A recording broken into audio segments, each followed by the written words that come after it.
Hey, thank you for joining me. This is one of the weirdest, craziest, most well-drawn comic series, or mini-series, I guess I should say, that I've ever seen.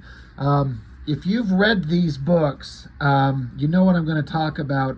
If you've never seen these or never heard of these, it's so hard to explain what these are. This is one of those weird kind of anomalies in the comic world where, like, you'd wonder how something like this would work in the world of standard superhero nonsense.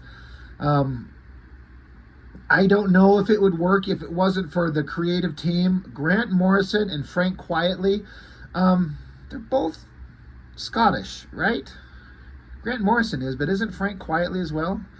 Um, it's such an odd series. I don't know if this would work, like I was saying, unless it was them.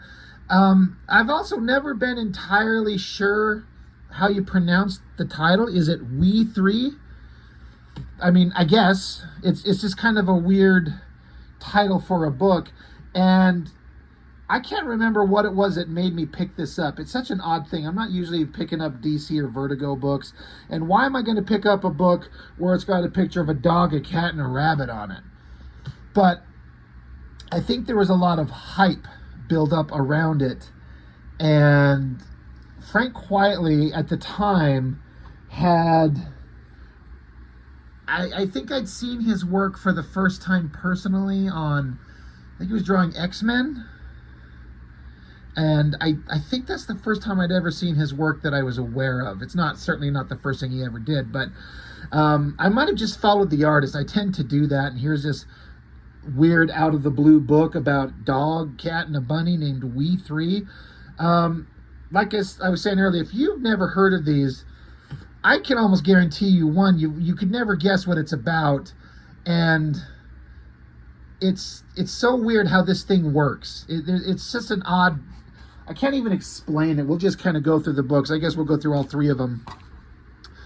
But I don't know if I understood or appreciated at the time when these come out. I believe these are from 2004. Let me double check. And wherever in the hell, oh my gosh, they're not going to put it somewhere easy for me to find, are they?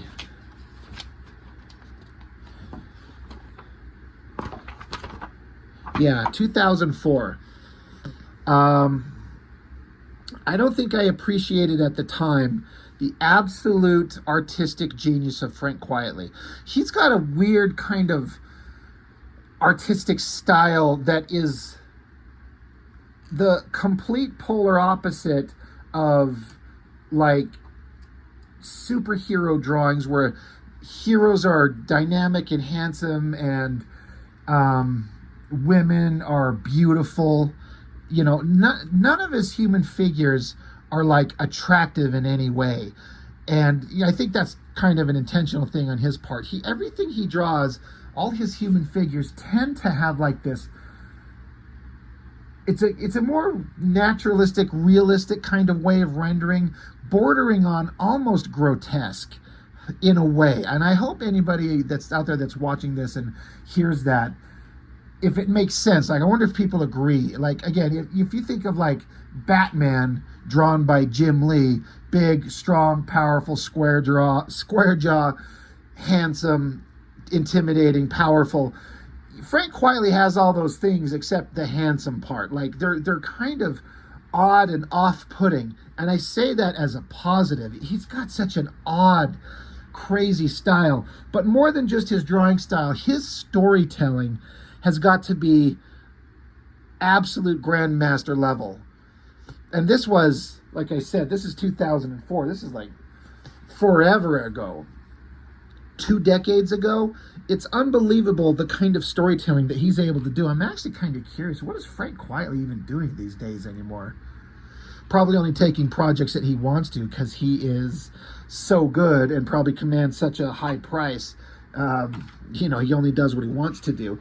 But you got a book with a dog on the cover. So what's one of my favorite things about this is the first half of the book, completely silent, wordless, no sound effects, no talking.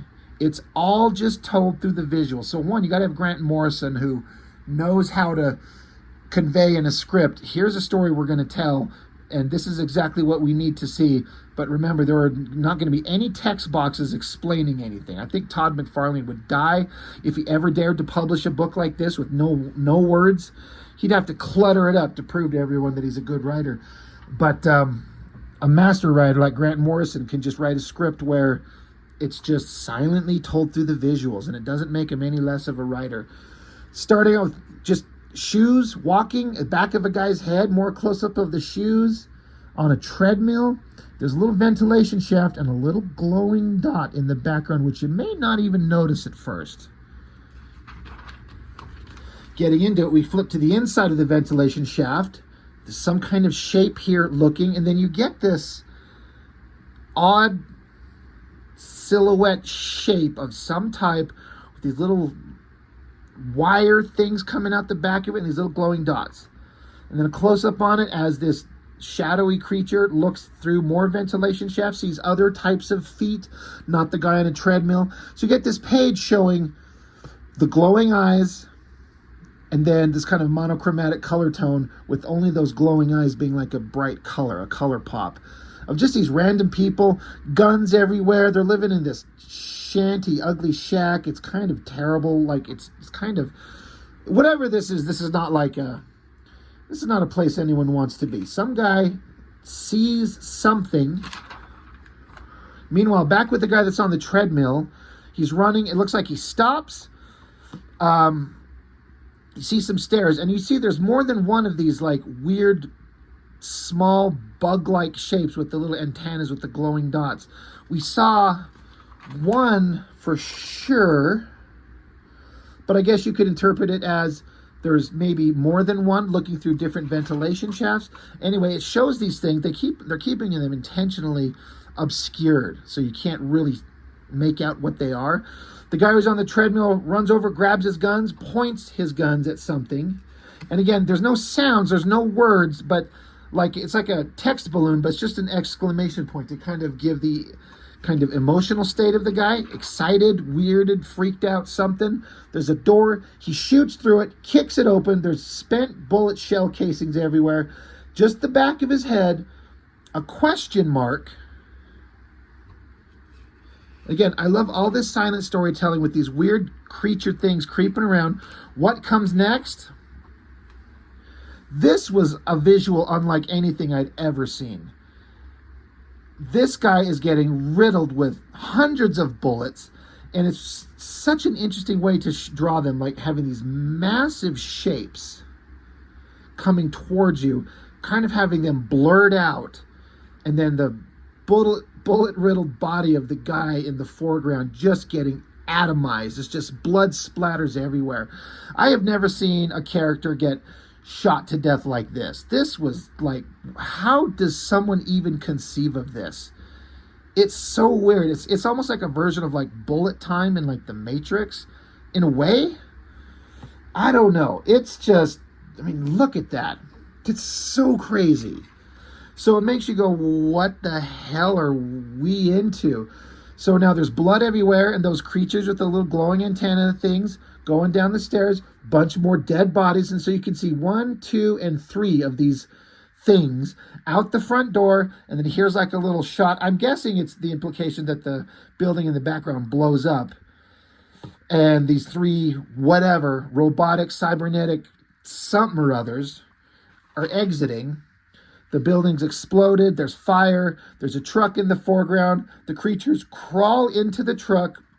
Some guy like looks out the back as if he's just kind of peeking to keep an eye out. We cut to another scene where a guy's got a razor knife, cutting open a box to see a newspaper saying that somebody was assassinated. You see these 2 people talking, and there's just a word balloon, but it's just highlighted around the newspaper headline.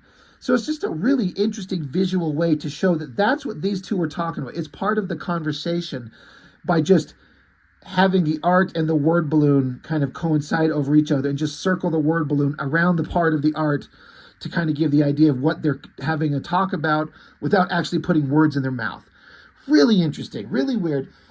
Again, this Frank Quietly, the shot choices that he chooses, the ability to draw like a super close-up of a hand and a like a box knife, a razor knife, cutting it open. He also, as I understand it in this book, he only draws in pencil. He doesn't have anybody ink him. I think I read somewhere that he's really particular about people that ink him because he's got a very specific way that he wants it to look, but he's so crisp and clean with his pencils. There was a part back here at the beginning that says digital inking, which means somebody just took his hyper clean pencils into some program, maybe Photoshop, I'm guessing, and just darkened it. And for Frank Quietly, that's all you need. He gives small variations of line weight in his art anyway, but it's really subtle. I don't know that any inker could make it look better. And I'm a guy who absolutely typically does not like just straight pencils. I'm a guy that likes black and white ink work. But this guy pulls it off. And I think part of it, the reason it works for me, is that it doesn't look like just penciled artwork. Like I went really hard on those Joe Madureira Ultimates, Ultimate Volume 3, where his work was just colored straight from his pencils. I thought it looked terrible, but here's an example of where it works really well. But anyway, the word's out that this guy was assassinated. A truck drives down the street. We see a back view of the truck, and then this really interesting shot of almost like a infrared cutaway of the inside of this box truck that's driving away. You could see all these guys like they're leaning up against the wall of the back of the truck, but you don't see the wall. It's such a weird idea. It's so well done. And these guys in these harnesses hanging from the ceiling on their computer control programs, and those robotic creatures strapped up to the side of the machine. Like, this is the way they transport them around. The van travels to some kind of United States Air Force experimental area, like it's some kind of military base.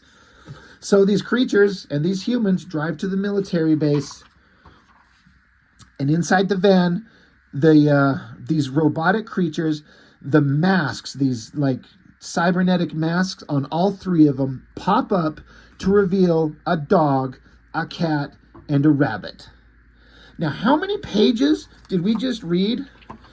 1, 2, 3, 4, 5, 6, 7, 8, 9, 10, 11, 12, 13 pages before we get to the title of the book and the creative teams of the writer and artist, and no words to read. So basically half the book. It's so crazy. So what the hell? Robotic assassins that are a dog, a cat, and a rabbit? What the hell? So now we get into like more standard comic book stuff. We get some people talking, and basically we're talking with the scientists and the people in charge of this military base and these cybernetically enhanced animals. And they have like, this guy's explaining that they have these, they call them standard model rat biorgs, B-I-O-R-G-S, like bionic cyborgs, biorgs. They're saying that a whole rat colony working together like this can assemble a jet engine from spare parts in 48 hours. So these little rat creatures are building this thing, and some of them you can kind of tell that they have some cybernetic implants on them. They're like the cyber force of the animal world. But they're basically talking about like making these animals work together, cybernetic implants, and basically almost like a video game controller. These things can perform incredible tasks, but they're also incredible living weapons. And so you get a close-up on these rats. One of them has his head replaced with like a drill bit head, and it's commanded by these humans to demonstrate. It turns and attacks one of the other rats. Like, you see this close-up of this guy's smiling mouth. And then this shot of this rat and that spinning drill head just plowing into this rat's head. And the way that Frank Quietly shows, like, spurting blood, just these weird circular shapes, it's so different. And then the coloring on it to give it that highlight on it makes it really feel kind of like a wet kind of surface.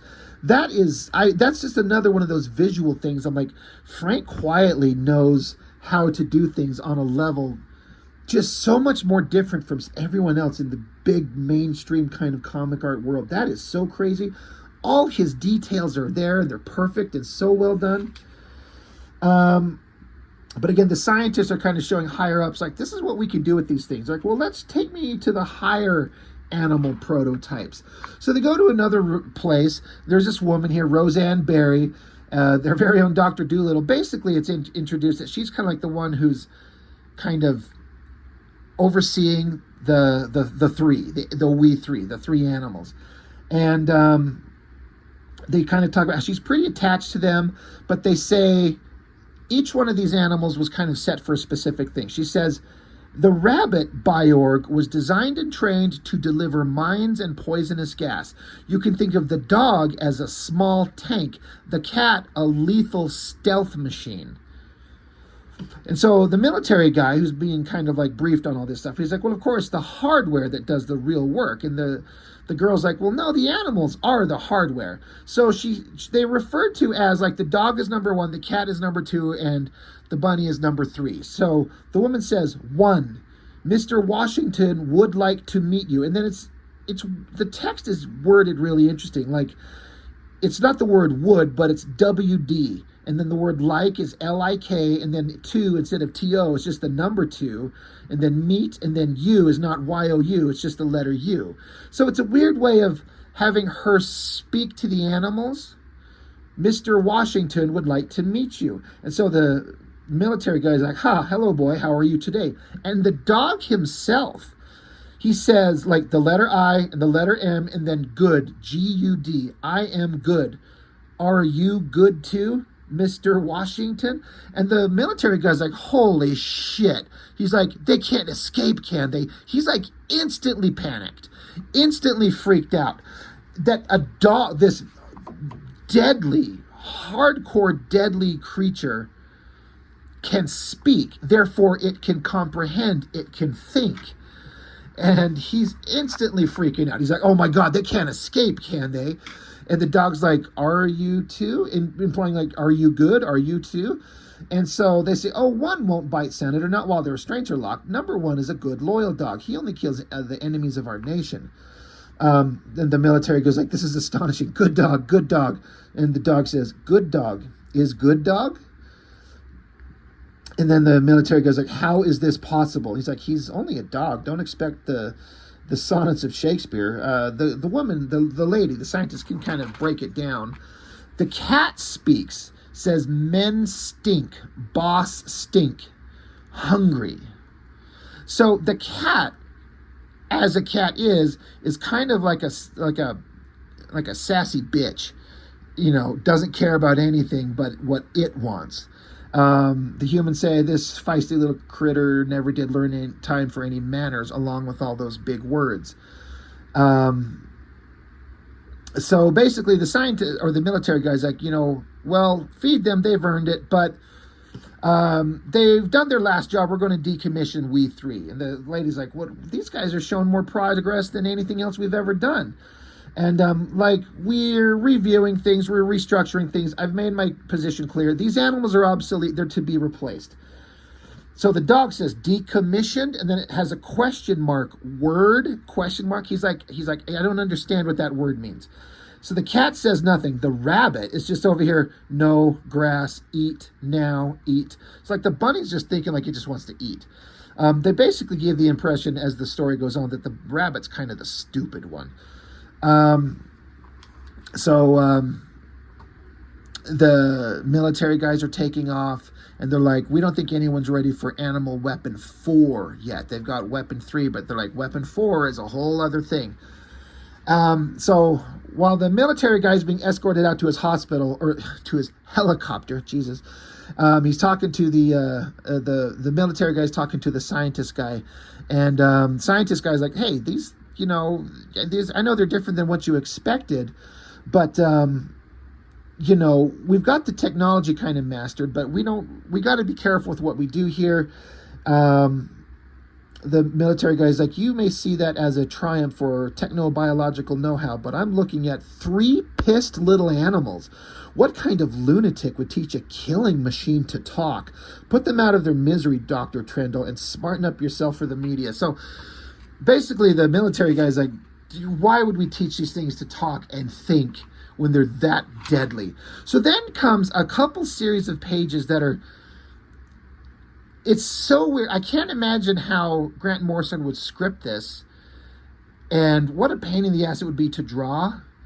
Fun, but a pain in the ass. It's just a bunch of scenes of like security camera footage, looking through all throughout the facility, occasionally cutting back to the scientist guy on a phone, to the woman working with the animals, to just shots of outside, soldiers at desks. Meanwhile, it keeps coming back to this computer screen that says save security codes for animal restraint locks. Cancel or save. And the woman looking at the computer.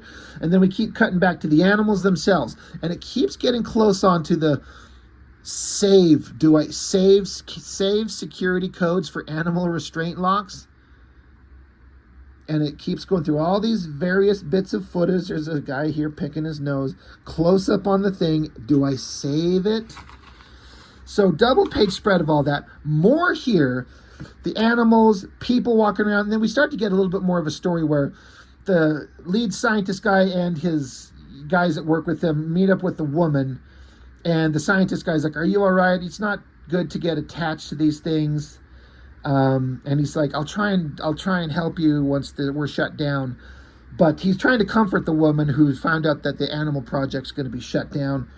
Still seeing the animals themselves. It keeps cutting back to the scene of the woman with the word save, and then it close up on the word save right there.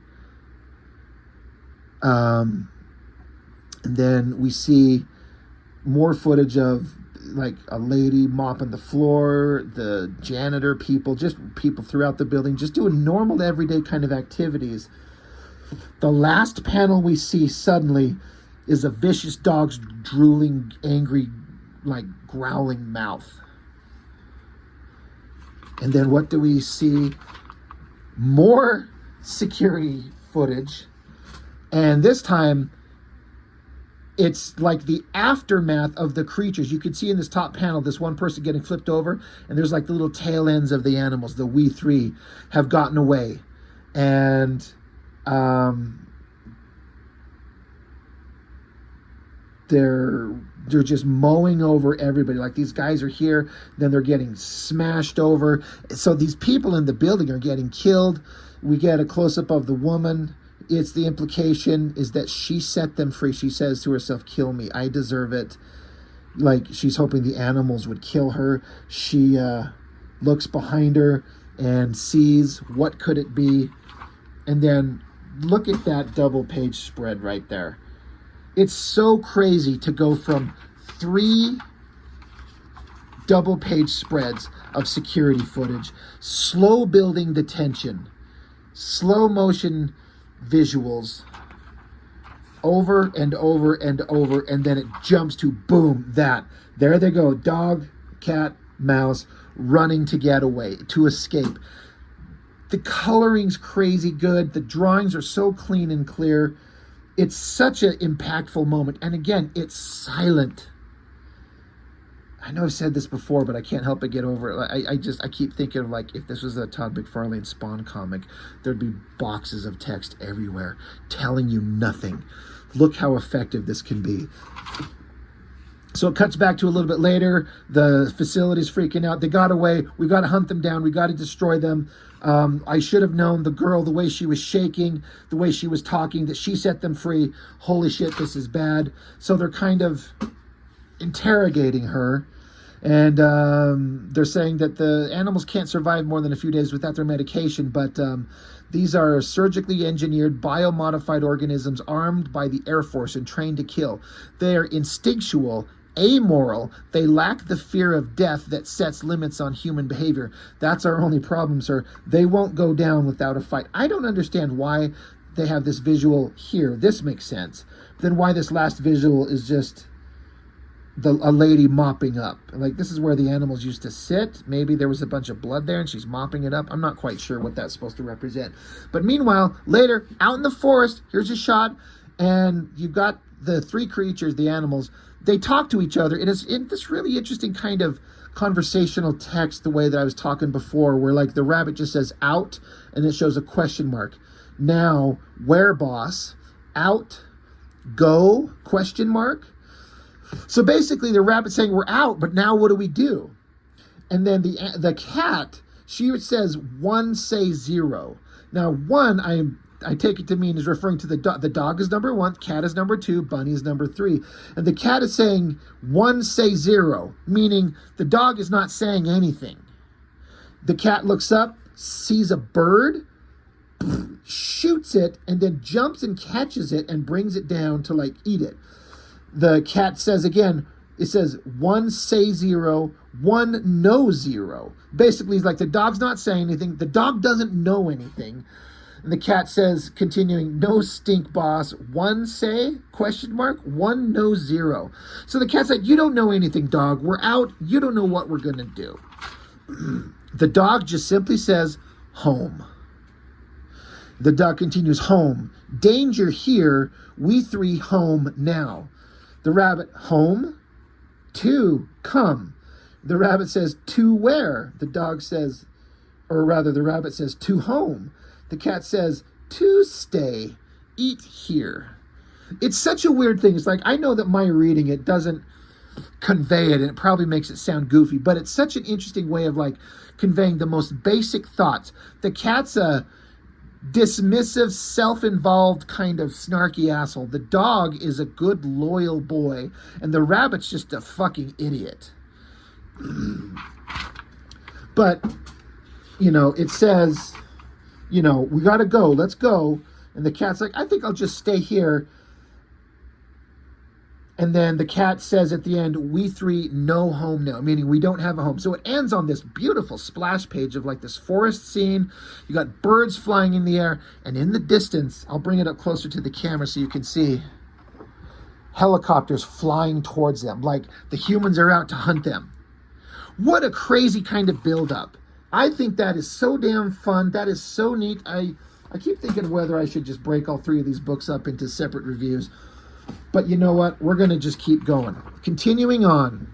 Frank Quietly is such a goddamn good artist. He can draw everything. Back into the forest. There's just some wild rabbits there.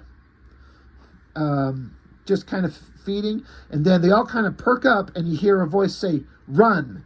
And it says, rabbit, run, rabbit. And so this is the bunny of the three. What is it running from? Look at this fucking awesome double page spread. Another incredible visual. It's such a weird thing. A dog, a cat, and a rabbit in cybernetic outfits, and helicopters are chasing him, shooting down, and they're like, if either the WE3 are bulletproof, or they're just able to dodge the bullets, but the regular rabbits are getting blown away. Like, look at the rabbit death going on here. Just shredded bodies, blood and everything. It's interesting how some of them are kind of blurred out. The background is blurred out, but the main figures are just hyper clear. You know, when you look at some of the books that have been coming out in, you know, a decade prior, that was 94, because this is 2004, and all those image guys using double page spreads, trying to convey impactful moments. And then you look at something like this, the one in the first books, or this one, and you're like, this is when it's done perfectly. And again, no sound effects, no words, just the animals saying, run, run, run, because they're getting shot at. It looks so goddamn good. It's incredible how good that is. We get back to the scientist guy is basically interrogating the woman who set them free. The scientist is on the phone, says, tell your men to proceed with extreme caution. And he's like, yeah, we can't let them reach like a civilized area, like a town or a city, anywhere with a population. The scientist guy says the dog alone is equipped with ground-to-air missiles. They're trained to attack if threatened in any way. That's right. He's like, their senses are different from ours. They're much faster than any human. They experience time and motion differently. He's like, I can't stress the dangers enough. They're like, you might think this is just a dog, but this thing is profoundly dangerous. The scientist guy on the phone is like, oh no, he's off the phone, but he's saying to the girl, he's like, they just don't understand what we've made here. Those poor men, do you see what you've done to the lady? And then it cuts back to the dog stopping, and the military guy's like a silhouette around there. It looks like they're inside of a car. It looks like a rear view mirror and a driver and a steering wheel.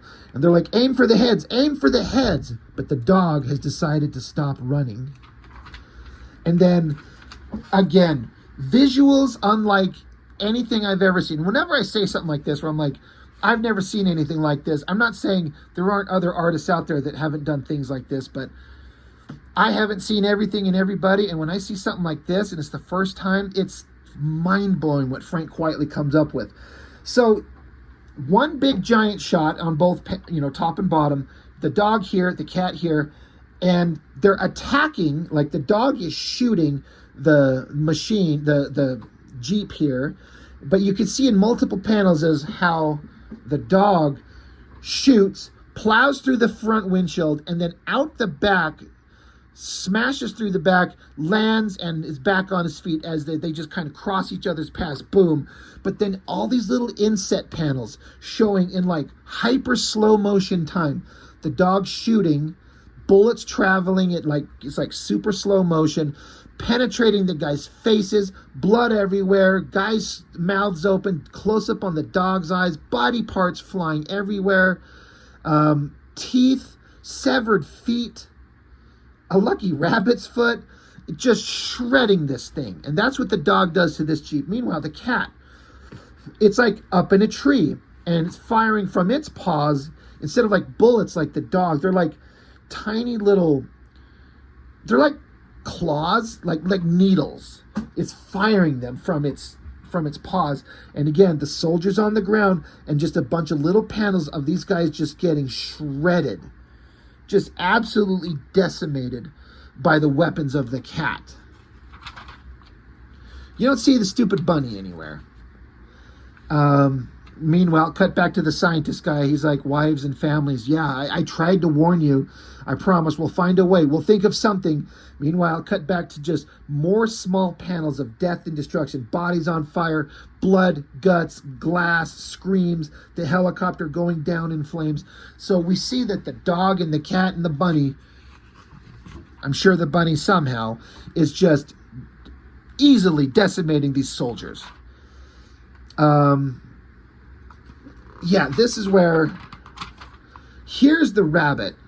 And they said earlier in the issue 1, like the rabbit was kind of designed to lay mines and bombs and things like that. So here it is jumping, it's moving in this direction from left to right. Like here's its head.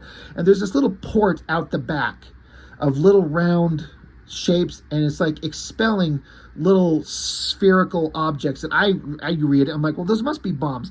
But in a way, it's like the rabbit's taking a little robotic shit. It's like it's shitting bombs all over the place. And then we get down here to the ground, and then just some of the most grotesque, like, destruction. Look at this shot of this, like a soldier's helmet upside down, and then like the upper part of his skull from his upper jaw there, but then from his lower jaw down is gone, and a spinal column, shredded body, flames and destruction. Cutting back to the scientist, he's got his little remote control, and he's like, it can't, not like this. No, human beings shouldn't be dying. That was the whole point of my work. So the scientist seemingly had benevolent kind of intentions, and so he looks in at the rat creatures. He's saying, no one has to die, not when we have soldiers like these. So we get a close-up of the rats. There's another one with the drill head. One of these rats has like a pliers for a head. So crazy, so weird. And then it continues on with the destruction. Another example of a double-page spread and visuals the likes of which I've never seen. Just look at that. You got these multiple panels. I have never seen comic panels laid out like this. They're in perspective, as if like the ones that are closest to us are folded up closer like this. But as they move out to the side, they lay out, and each one is a scene of a human getting destroyed as the cat jumps down, lands on top of this guy, shreds the guy's face open, but then the cat is also like breaking the panel borders, busting out through each panel into like negative space, just ripping the humans apart. I remember looking at this, I'm like, how does a man even conceive of this as an artist? It's so different. Now, if the book was nothing but shit like this, it might get annoying, but it's used sparingly for the effect to like, it's almost like I was saying before, like bullet time, or when they do in movies when everything just slows down, just slows down to hyper slow, and you get to focus on the things that are happening lightning fast, but in like a slow motion setting. It's like the best way to do it in a comic visual medium. It's so crazy interesting. And in a million years, I would never come up with something like that. So the cat, then he's meowing. He says meow. And so the dog and the rabbit are over here. And the dog is like, two, good two, come. And then the rabbit's just over here, fixed tail, bad tail, fixed. So I guess there's a little tiny thing you can see down here on the rabbit's little robotic ass right above my thumb there.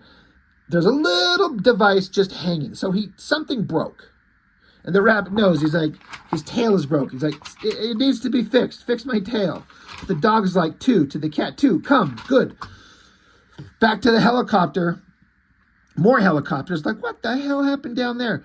The cat is like peeking through the foliage and the branches and leaves and everything, pointing its claws, saying, stink boss.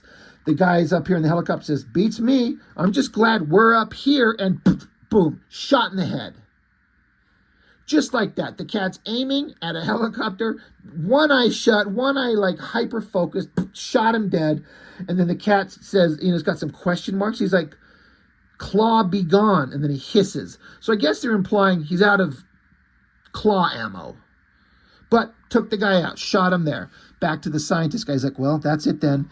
They say if the rats don't work, well, then we'll need you to do the talking, Roseanne. Like, if this doesn't work out, you're going to have to do some explaining. And then it cuts to a train. Okay.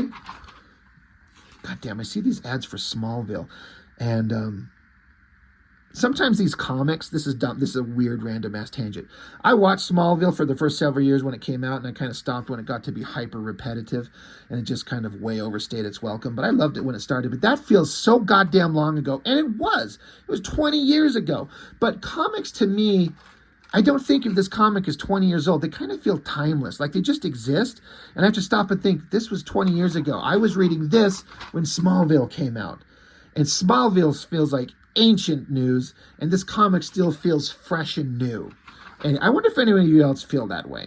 Ever have been kind of thoughts like that? Anyway, the train, I don't know if it's showing that it's still running. Yeah, it's moving. But in the background, we see the three. They're crossing a bridge that the train tracks go. It's a bridge. So the cat's out front, the dog is in the back, and the rabbit is talking to the dog. The stupid rabbit. He's like, see tail, bad, fix, now. Like the rabbit wants his fucking tail fixed. The dog is like, no fix, three, come. And the cat's like, to where? The dog says, to home. And then the cat says, to say is no home. So the cat's being kind of practical. The dog's just like we got to get home. The cat's like, we don't have a home. And the bunny is just stupid. But the dog had enough of the fucking cat's attitude. So he yells, two, we three obey. The cat's like, no, we, stink boss, stink. So the dog tackles the cat, but the cat and the dog both tumble and flipping around. The cat just yells, stink, stink. The stupid fucking rabbit is like, no, one, two, we three, friend. So the rabbit's trying to get the dog and the cat to like fucking stop fighting. The dog is barking, obey, at the cat. And the cat is just like yelling, stink. But then he like stops and he's like, Stink? Like with a question mark? And so then the dog stops and he's like, rats? Question mark? So they fought for a minute like dogs and cats would. The dog wants him to obey like a good dog would, and the cat's going to do whatever the fuck it wants and speak its mind. But then they said, like, wait, something's wrong. Something's wrong. And remember, they're on top of a bridge. Suddenly, the rats come out of nowhere, just diving down. And then again, some of them have like drill bit devices for heads and other different parts. And there's dozens, hundreds of them. It's hard to say. The cat's hissing. The dogs just yell, rats. And the stupid fucking bunny just takes off. You just see his ass just bolting. This one rat's jumping down and the dog bites it and crushes it. Look at the blood and guts in that drawing. Frank Quietly draws so much good detail. That is so good. But then the three of them, the three, they take off getting out of there. Again, the rabbit's in the lead and the rats are just everywhere. And you wouldn't think rats would be scary, but put in this context, it's like one of them's not a threat, but 1,000 of them are a horrible threat. So they take off running. The cat is covered in rats and he's like kind of screaming / meowing. Meow, ow, ow. And so the cat's kind of getting trapped. The dog stops and sees. He's like, 2, 1, protect. Like, he's like, because he's number 1. He's like, I will protect. So the dog jumps in there, shooting, blowing away a bunch of rats, saving the cat. He says, 2, run. And the cat says, no claw, implying like he's out of ammo, like we established earlier. Meanwhile, we get this low-angle shot of the train bridge up there and just some rats falling off, just carnage and destruction going on a small scale. The stupid fucking rabbit is just bolting. He's way off to the right here. The rabbit is out of there. And then he starts, he's bomb shitting. You can kind of see this shot up there. And you can see he's ejecting the little round spheroid devices that were explosives before. Oh, and meanwhile, coming down the way is another train. So the rabbit sees it coming, leaps over it, and the rabbit says 1, 2, and then he goes, uh-oh, which is funny. And so the dog and the cat, which look kind of, they're bloody and surviving, but maybe kind of damaged. There's a question mark. But again, stupid bunny shit some bombs. Boom, the bridge blows up, crashes down, the train tumbles down, everything's gone. How many people just died? They don't show exactly. And then you just see this lower angle shot looking up at the bridge. There's just nothing. And then the dog and cat look over, and the dog, he's like, car gone. And then the rest of the bridge tumbles out, crashes out from under them. And then the bunny, the stupid fucking rabbit, is just running off, taken off, and says, uh-oh. And then I guess this is a shot down in the water. I guess they splashed into the water. The cat presumably landed on top of part of the train wreckage.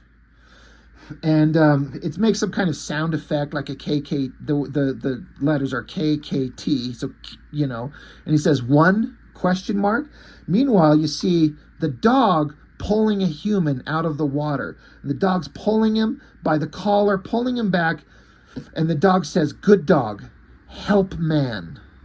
And then he says, good dog? Question mark. So the dog pulled one of the humans out of the water. He's a good dog. He wants to help people. The cat would never do that. The bunny would never do that, but the dog does. So he's like, good dog. And then the cat walks up, and you just see the headshot of the guy, and the cat kind of sniffs. It says, stink man. It says, gone. The dog says, boss gone, get 3 now. 3 gone, 2 go. Sometimes I'm not exactly sure what they're saying. But the dog's like, no, not gone. We get 3, we got to get home. 2, come. The cat again says home, like question mark. 1 say home, 1 no 0. As in other words, like the cat's like, you still don't know what you're talking about. The cat says question mark, home is, and the dog says home. Home is run no more. So again, to translate what they're saying is like, we got to get going. We got to get going to home. The cat's like, you don't know where fucking home is. What? Where is home? And the dog's basically like, home is where we don't have to run anymore. So we just got to find it. Meanwhile, we cut down to the human that was on that train that fell over and the dog pulled out of the water. He's missing his entire lower half of his body. So to me, I'm reading that as these animals don't have the same kind of conscious morality that a human being does. They don't understand that the human being is severed in half and he didn't save a life. He didn't do anything. He was trying to do good. So it's just showing like the very primal nature of animals is how I read this. Some time has passed. It looks like it's nighttime. So we get some silhouettes. The dog, cat, and the bunny are kind of sitting on a hill overlooking like the glowing lights of a city down in the distance. That looks really good. The dog is saying, is good, is be warm, good dog, is home, is good boss. So basically it's like the dog's just yearning for what it seems like a dog would want. He like, I want a warm house. I want to be a good dog. I want to have like a human that loves me and in a home. He's just a good, loyal dog. The cat's still not hearing it. He doesn't want to hear it. And then they're like, I guess the rabbit's not with them. The rabbit just took off. So then they're like, 3. The dog's like, 3. The cat says, 3. Then the dog takes off, 3. So they're like, well, we got to find our friend. The stupid fucking rabbit took off. And the dog's got his scent. And the cat's like, oh, Jesus, God. Fine. Down here, they're like down on the ground. And they're like, 3. And the rabbit, number 3, is just sitting in the middle of a road. There's like, here's Robotic Bunny. And there's a figure, and it says Dad. So it's like a kid, like a hunter with a gun. And then you see a truck on the road, and then a dad and another dog saying, get back in the truck. So the rabbit, being a stupid shit, doesn't know anything. He just walks up and says, boss, because they refer to humans as boss. Boss, fixed tail. The human guy's like, oh, dear Lord. And the kid's like, Dad, don't shoot.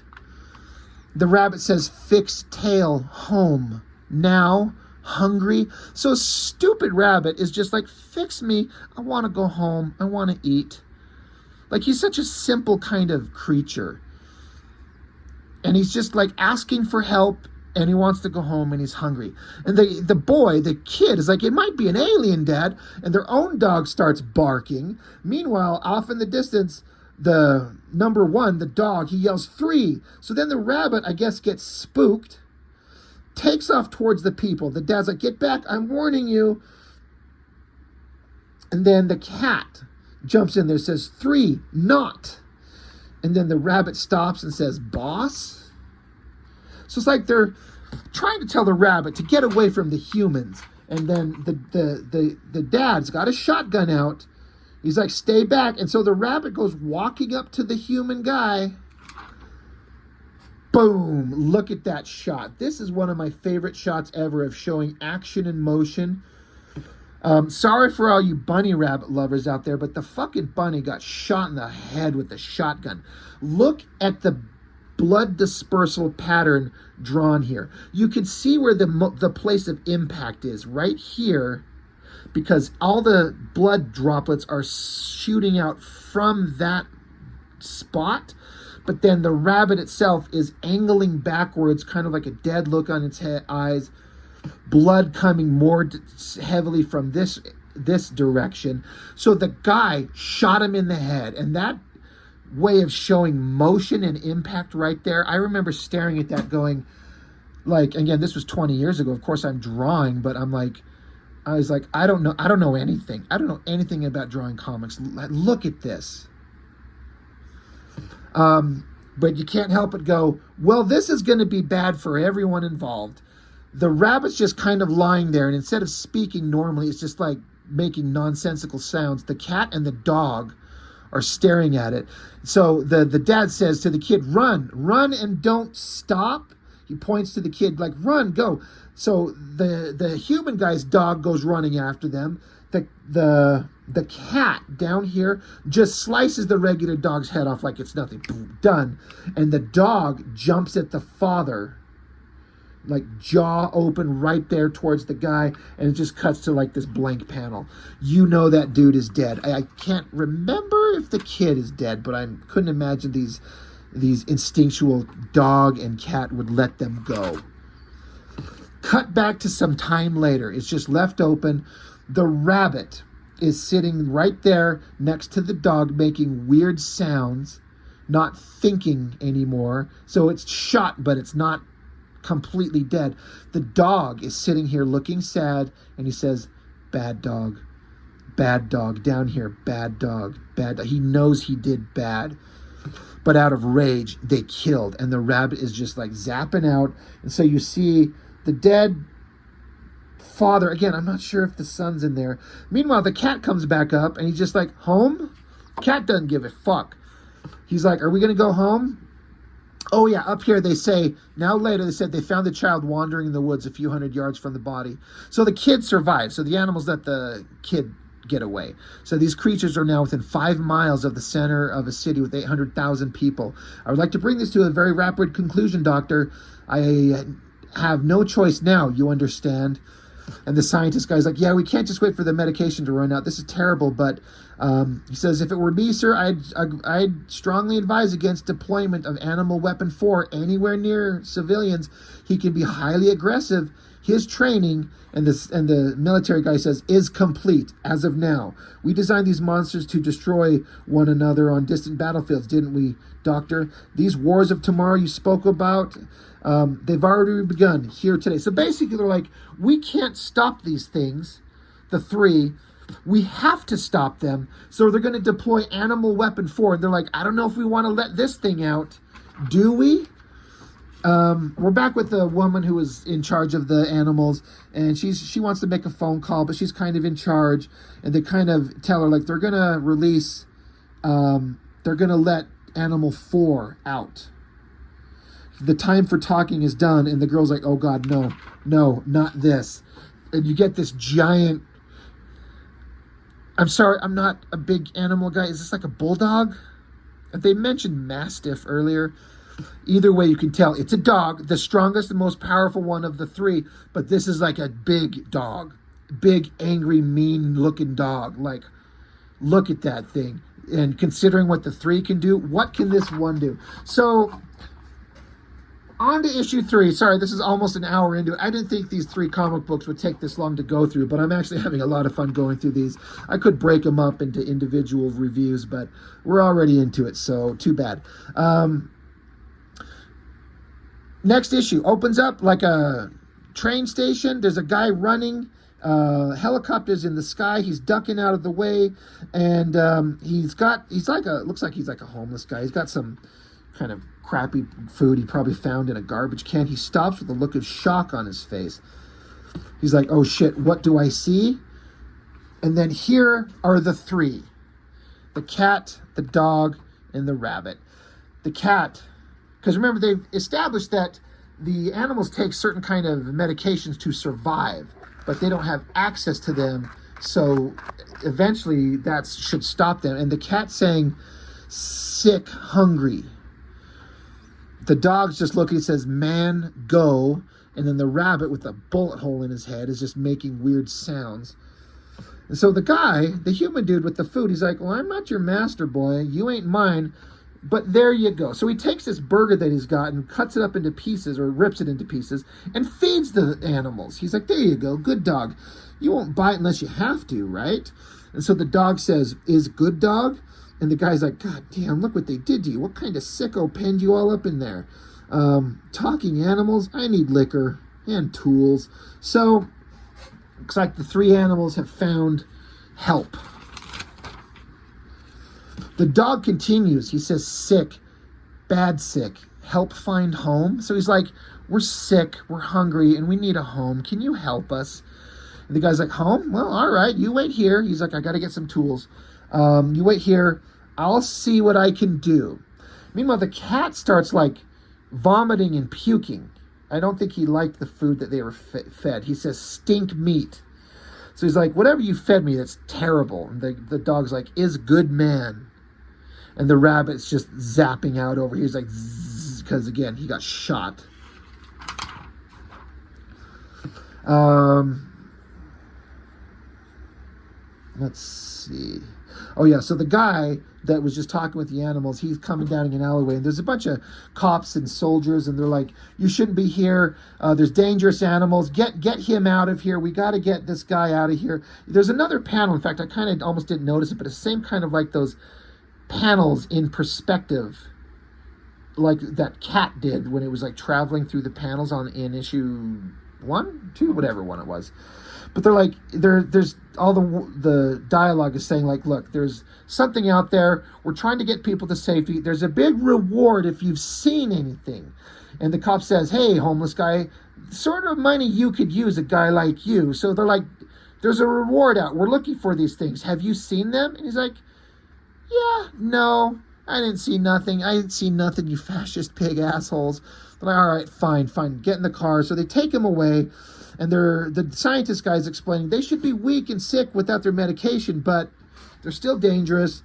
But we think we know where they're at, so they're going to release Weapon 4. Weapon 4 is engaged, releasing restraint harness. Stand well clear of the jaws. And then we don't get to see it, but back with the cat, he's just like saying stink, bad to be. So the cat's not having a good time. The dog says, "The man will be here soon." The cat's like, "No, is no soon." The dog says, "Good men say, wait for a man." So they're like, the dog understands. The guy who was kind said, "Wait here." So that's what we need to do. Meanwhile, the stupid rabbit just kind of starts wandering off. The dog says, "3, stay, 3, come." And meanwhile, the rabbit just takes off. So then the rabbit suddenly comes face to face with Weapon 4. The number 1 is yelling for 3. The cat's hissing. The stupid rabbit with the shot in his head is just kind of staring. The Weapon 4 is just staring at the rabbit. And the rabbit's not making any sounds. But number 1, he's yelling for 3. He's barking at him. The cat starts like meowing, hissing, and jumps up off onto the train. And then the dog whines, and he's like, 2, 3. He's like, "Where'd number 3 go? Where'd number 2 go?" Number 1 himself is kind of left alone because the rabbit took off. The cat's in hiding.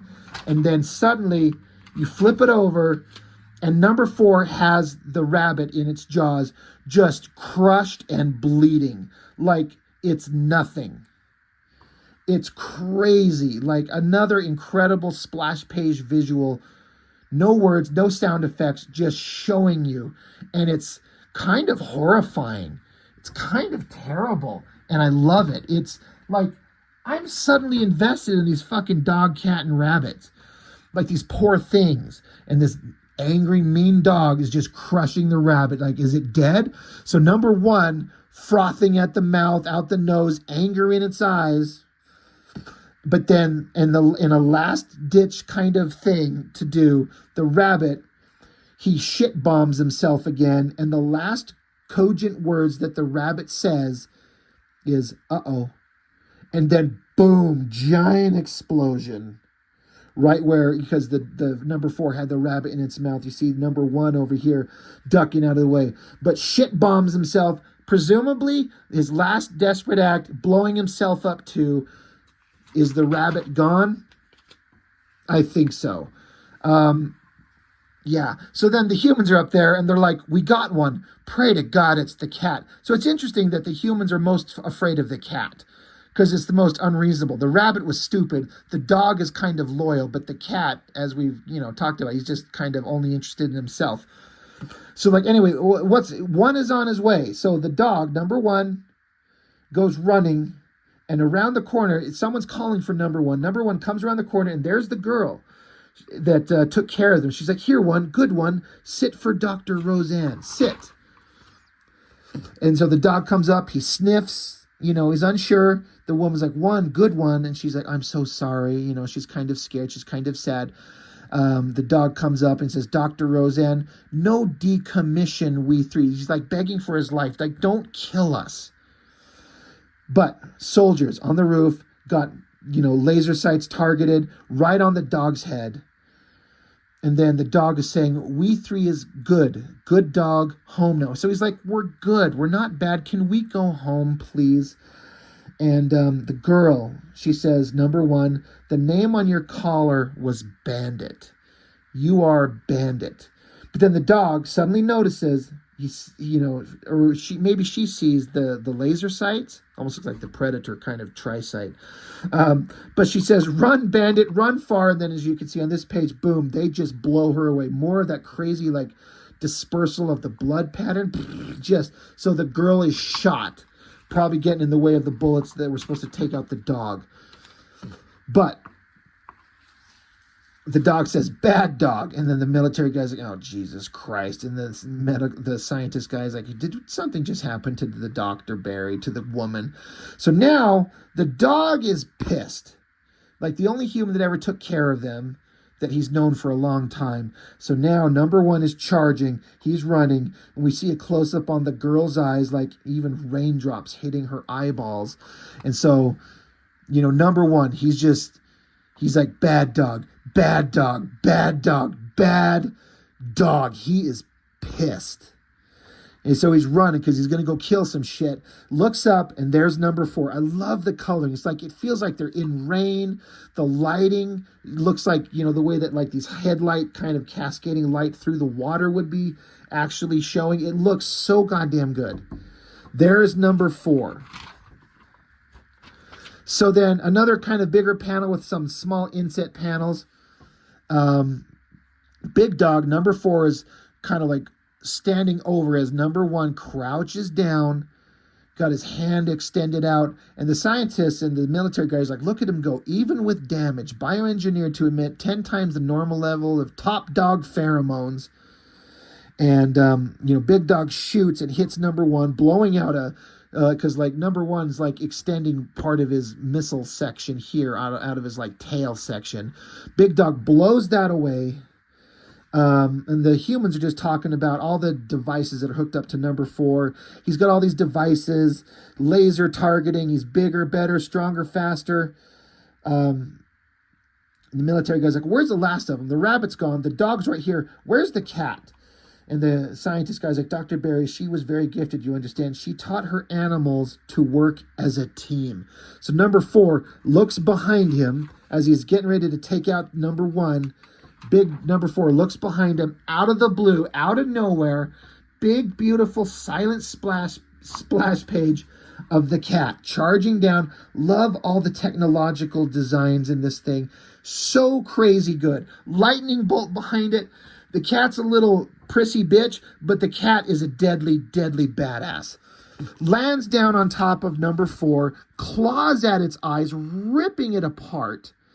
The dog, who's damaged but still up, and he says, "Good, two," and he says, "One, protect." So again, look at this panel layout of this like boxy shape of like the alleyway that they were kind of in, as number one charges at number four and blasts him through the wall. Crazy good storytelling. I guess they tumble out from on high down into a city street of cars driving. Smash down, a car drives up, smashes into number four. It obliterates the car, sends it flying into the air. All the other cars hit their brakes and lock up and stop. And then they're like, "Holy shit, they're free." Remote terminate number four before someone else is hurt. Like, blow up number four, kill him before more bad shit happens. Cops are down there. They start opening fire. The cat jumps out of the way. The dog, number one, is ducking out of the way. But number four is up here. And then look at his shredded face. Like, I am taking this as this is what the cat did to him. Like, look at that shredded face. And the dog barks, but there's just kind of like an explosive word balloon, but no sound, So it's almost like, is he not making any sounds? He's trying to make sound, but he's not. Or the sound that he's making is so unbelievably inhuman and creepy and scary, like there's no word for it. I don't know. It's up to your interpretation. But the number four charges at the cop, but number one knocks the human out of the way as number four smashes into the car. So number one's like, "Good dog, help man." So he's like, "I saved the guy's life." Number 4 still going. Helicopter in the air, says weapon 4 is in the hot zone. Terminate command Fido. And then boom, the head of number 4 explodes. So it's like they release this thing, but then they see that it's getting out of control. So like, we got to terminate him anyway. And then the military guy's like, damn thing almost ate a police officer.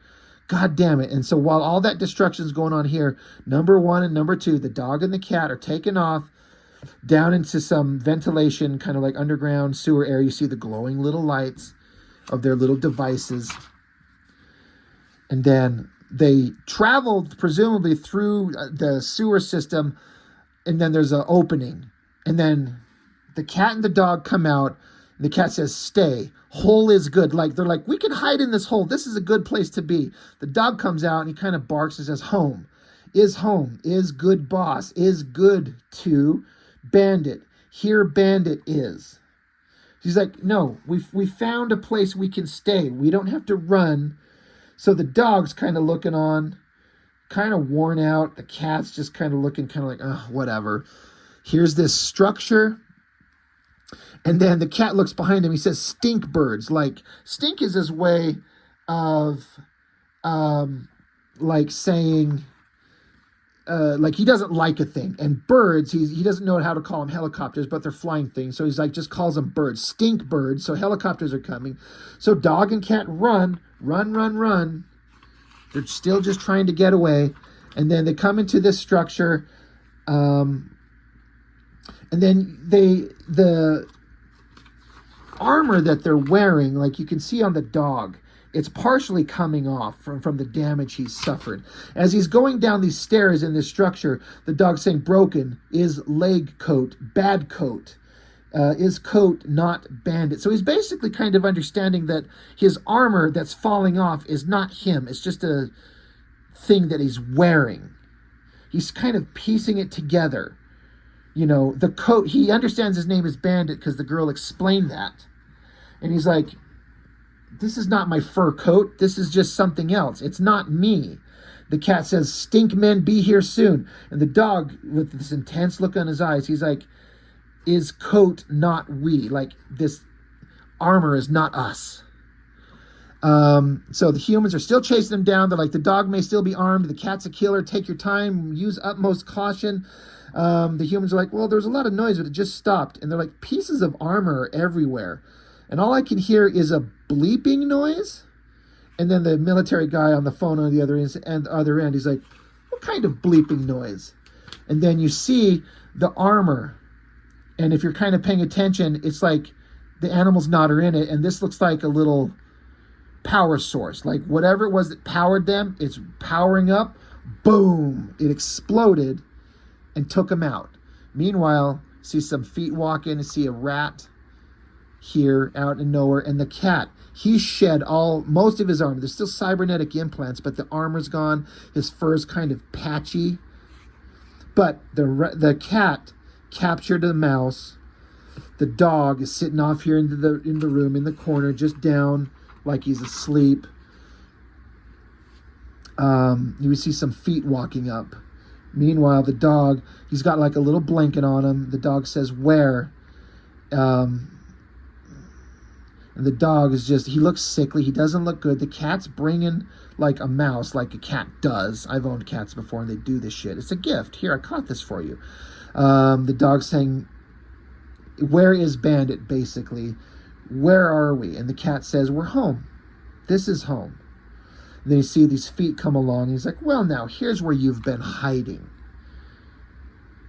So cut to another set of time, another set of hands with a box knife opening up a newspaper, and it says, scientist testimony sinks senator's campaign, animal soldiers shock. The people are talking about it. The scientist guy basically testified in court about this horrible tragedy that happened to all these people, about these cybernetic animal soldiers. It's out there in the public. And then the scientist guy is walking along with the newspaper, and then over here, sitting on the steps, there's a guy and a dog. But the scientist guy says, he's a fine dog. You must look after them well. And the guy's like, yeah, just love and attention, and a few scraps of food never hurt. They bring me good luck. So it's the homeless guy that they met up with earlier. The homeless guy says, so if you got any spare change, mister, we could all use a break. And there's the dog and the cat. And the scientist guy's like, yeah, well, good luck. Pulls out several $100s and gives it to the guy. He says, good dog, clever little dog. He's like, I'm taking it that the scientist guy didn't know exactly what the animals did. He presumed maybe they died in the explosion, but he's like, they're right here. And their fur is kind of reforming. Like, they're not patchy. They're still a little bit. They're kind of happy and healthy. And he's like, oh, this is them. But, like, you know what? Good job. Good dog. And so then the scientist guy goes back up into the courthouse, presumably to give more testimony, as the human dog just sits here with the dog and the cat. Now, one thing I didn't quite understand is, like, they said that these animals needed medication to survive. But I guess that doesn't matter now. Maybe it's because they shed their armor. They don't need it. I don't know. That's one thing I wasn't quite sure on. They made it sound like they need this medication to survive with all the shit they did to them.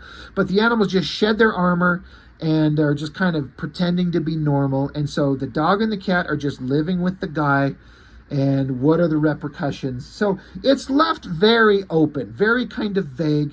But the rabbit didn't survive. Dog and cat did. And they found a guy that they trust who will take care of them. And that's it. And that's the story. Issues 1, 2, and 3. This is all there ever was. It was just a little 3-issue series. I don't know where else. Like, this isn't a kind of thing that you take and turn into a full series forever. It's so crazy good. I did not expect to go over all 3 issues, and if I did, I didn't think it would take an hour and 11 minutes where we're at. But when I get talking about these things, the storytelling, the story beats, the incredible art of Frank Quietly, the crazy concepts of Grant Morrison. Every time I flip through these things and revisit them, I'm shocked at how good the storytelling is and how much more I find inside them. And it's just such a crazy, interesting, wild, out there, different kind of comic book. Like, a comic book doesn't have to be an angry, gritted teeth superhero punching a bad guy in the face. Like, that's all good and fine, but comics can be anything. Just, you have to be good at it and have real ideas. So if you're a kind of a creator and a maker and you've got ideas, for God's sakes, go make them. Put this stuff out there. Make things interesting and wild and different and weird. You know, the world needs more creative, interesting things like this. This thing is so goddamn good. Maybe it's not for you. It's hard to say. You know, it's different. But you can't, I don't think a person could look at this stuff and not be at least shocked by the level of detail in the artwork and the storytelling and the dramatic build-up, the way Frank Quietly draws these things. Like, he's insanely talented, even if a story of, like, murderous cybernetic animals is not your thing. I guess I should shut up. An hour and 13 minutes in, I've said enough. Didn't think it would take this much time, but here we are. WE3. Crazy good. Can't recommend it enough. So that's all I've got. Thank you for watching. I'll see you on the next one.